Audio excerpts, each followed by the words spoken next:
महाराज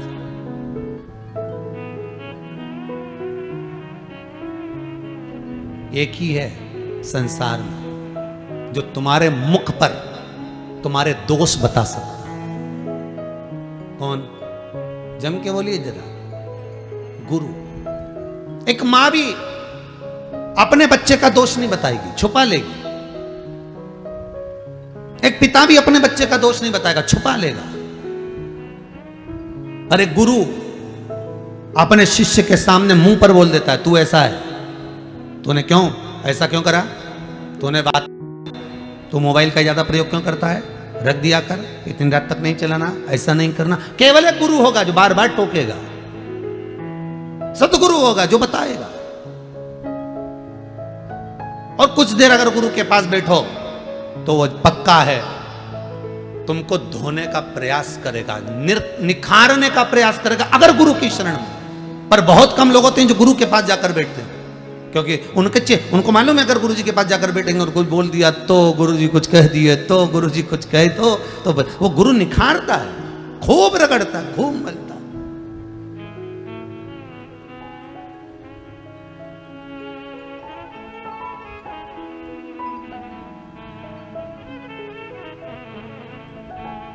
एक छोटे से टुकड़े कांच को हीरा बनाने का प्रयास केवल गुरु करता, घिस घिस कर, घिस घिस कर, घिस घिस कर। कोई सहज हो?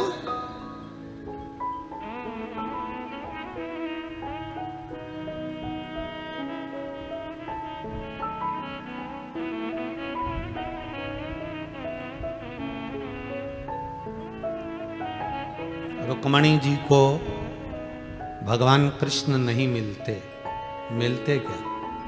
किसी हालत में नहीं मिलते।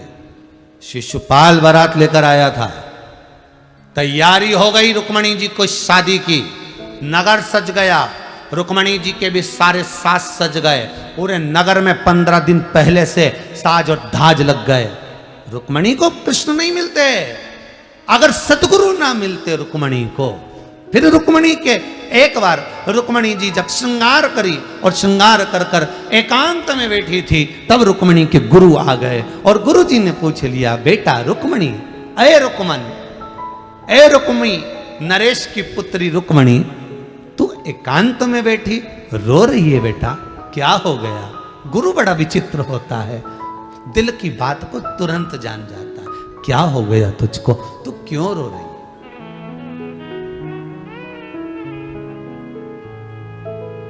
तेरे नैनों में जल भरा है रुक्मणी, तू रोती है क्यों?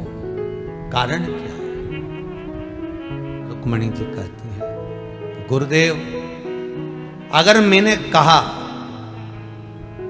और यह बात अगर मेरे पिता को, मेरे भाई को, रुक्मी को मालूम पड़ गया, रुक्म बाहु को मालूम पड़ गया, तो फिर तो मेरी गति बिगड़ जाएगी। मैं किसको कहूं ये बात? मैं कह नहीं सकती गुरुदेव, मैं किसी के सामने बोल नहीं सकती गुरुदेव। गुरुजी बोले मेरे सामने तो, पर गुरुदेव अगर मैंने आपको भी कहा, आप तो राजगुरु हो, हमारे नगर के गुरु हो, हमारे राजघराने के गुरु हो, और आपको मालूम पड़ा और आपने कुछ कह दिया, तो गुरु कहते हैं कभी नहीं छुपाना। एक डॉक्टर,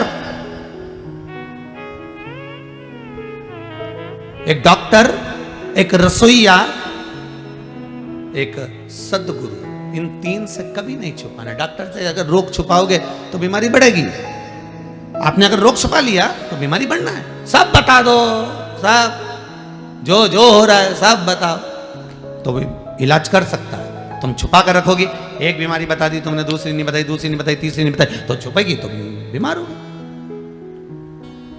ये इतने सारे लोग ये कोरोना महामारी में, दूसरी लहर में जो मरे हैं, शांत हुए हैं, ये क्यों हुए? 4 दिन 5 दिन तक तो घर में ही पड़े रही है, हमें तो कुछ नहीं हो रही है, खांसी हो तो थोड़ी बहुत हो रही है, सर्दी हो तो थोड़ी बहुत हो रही है, थोड़ी बहुत चल रही है, वो तो ऐसा होएगा ही नहीं, मेरे को ऐसा हो गई। छुपाते रहे, ना पत्नी को बताएं, ना बच्चों को बताएं, ना किसी को बताएं, ना बताया, टेबलेट लाते रहे, खाते रहे, गोली दवाई लाते रहे, खाते रहे, बस धीरे धीरे धीरे धीरे उस बीमारी ने जड़ पकड़ ली, पकड़ते पकड़ते हृदय पकड़ लिया, श्वास पकड़ ली और हॉस्पिटल गया, थोड़े दिन टिका और मर गया। छुपाया इसलिए मरे। कोरोना की जांच कराएंगे, लोगों को क्या मालूम पड़ेगा? लोग कहेंगे इसको कोरोना हो गया, अरे दरबार, अरे बीमारी छुपाने से बढ़ती है साहब। तुम तो छाती ठोक कर कह दो हाँ कोरोना हुआ है, क्या कर लोगे? इलाज ही तो होगा ना, 4 लोग बता तो देंगे कि इसको ले जाओ, पकड़ के हॉस्पिटल भर्ती करो, बेचारा ठीक हो जाएगा। पर केवल छुपाया। ये जितने मरे हैं ना, सब छुपा छुपा के मरे हैं। क्यों छुपाओ साहब? किस लिए छुपाओ? पत्नी कह रही किसी को मत बताना, तुम, मैं सब इलाज करवा दूंगी। पति कह रहा तू चुपचाप पड़ी रहे, मैं सब इलाज कर दूंगा, मैं अच्छे अच्छे डॉक्टर से बात कर रहा हूं, मैं फोन पे संपर्क में लगाऊं, मैं ये ला रहा हूं, मैं वो ला रहा हूं। पर जांच मत कराना, जांच मत कराना। मालूम पड़ गया मोबाइल में मैसेज आएगा, सबको सूचना मिल जाएगी, इसको कोरोना हो गया है। हे राम, द्वारकानाथ, गजब का ये कथा कह रही है कि डॉक्टर से, वेद से, गुरु से छुपाओ मती, और यहाँ के छुपाओ तो ये कौन सा बोले मत छुपा। हम तो अच्छे का इलाज कर देते। फिर परिवार वालों ने कहा एक काम करो, इसको अच्छी अदरक का दूध दे दो, हल्दी का दूध दे दो। और व्हाट्सएप पे तो बहुत सारे डॉक्टर उन चीज़ों लिख के भेज रहे थे, ये कर दो, वो कर दो, नींबू का रस डाल दो, नाक में ये डाल दो, उसमें वो डाल दो, सब कर। ही के बाद क्यों निपटी गया रही है? इसके बाद क्यों मरा? छुपाया। पहले जैसे ही तकलीफ हुई थी, जांच कराता, दवाई खाता, बाल बाका नहीं होता, पर छुपाया। गुरु से क्या छुपाना, सदगुरु से क्या छुपाना, डॉक्टर से क्या छुपाना? यही तो शिव पुराण कह रही है कि छुपाना क्या है।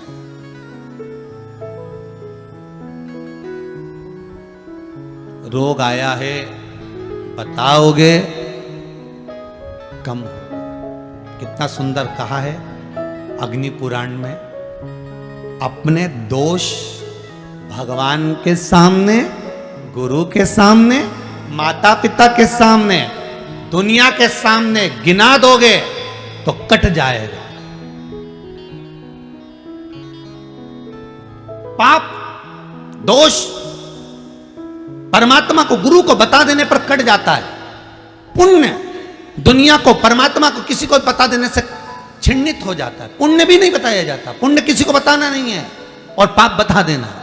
मैंने झूठ बोला है साहब, आज मैंने छल करा है साहब आपके साथ में, मैंने आपके 200 रुपए ज्यादा ले लिए, मैंने आपके 100 रुपए ज्यादा ले लिए, या आप वापिस ले लिए, मैंने छल करा है साहब आपको, बता दिया, पाप कट गया, दुख कट गया। आपको भी नहीं छलेगा, वो भी नहीं छलेगा। पर हम अपने दोष नहीं बताते, हम अपना भाग बताते। मैंने तुम्हारे लिए ऐसा करा, मैंने तुमको ऐसा करा, मैंने तुम्हारे लिए ये किया, मैंने तुमको ये कर दिया। हमने अपना भाग गिनाया, अच्छा गिनाया, पर दोष कहां गिनाया? केवल एक गुरु होता है जो तुम्हारे दोष गिना देता है। क्यों रे, तुमने ऐसा करा है, इधर आ, यहां बैठ, ऐसा कर, चलो सेवा करो, चलो झाड़ू लगाओ, चलो बुआरी काटो, चलो पोछा लगाओ। गुरु तुम्हारी अहंकार को गिराएगा, तुम्हारे अभिमान को नीचे पटकवा देगा, कैसे भी पटकेगा, पटक देगा। जहां अभिमान में फूले, गुरु जी ने कह दिया चलो उठाओ जरा, ये पादुका उठा के उधर से लाओ, जाओ झाड़ू उठा के उधर से लाओ। जहां अभिमान आया, गुरु उसको पटक देगा तुरंत। चेले को लगेगा गुरुजी मुझे झाड़ू लगाने का बोल रहे हैं, गुरुजी मुझे बर्तन मांजने का बोल रहे हैं, गुरुजी मुझे पादुका लाने का बोल रहे हैं, गुरुजी मुझे कपड़े उठाने का बोल रहे हैं, गुरुजी मुझे कपड़े धोने का बोल रहे हैं। पर क्यों बोल रहे हैं? उसका कारण है, कहीं अभिमान आ रहा है, गुरु उसको काट रहा है। वो निखारने से पहले उसको धो देगा।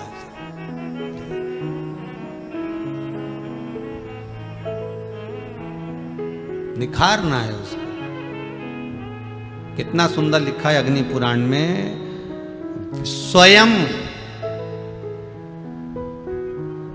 व्यक्ति 7 जन्म भी ले ले तो भी अपने दोष निकाल नहीं सकता। कितने जन्म?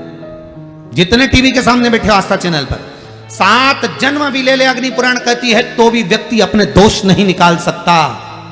7 जन्म भी ले ले तो दोष नहीं निकाल सकता। शिव पुराण, अग्नि पुराण, लिंग पुराण कहती है, नर्मदा पुराण कहती है, व्यक्ति केवल एक है और वो है गुरु। 7 जन्म नहीं लेने देता किसी को, दोष निकाल कर सामने रख देता है कि तेरी ये गलती है, तूने ये किया है, तू ये कर चुका है, अब तू सॉरी कह ले, अब तू संबोधन में क्षमा मांग ले। बस गुरु ने निकाल कर रख दी।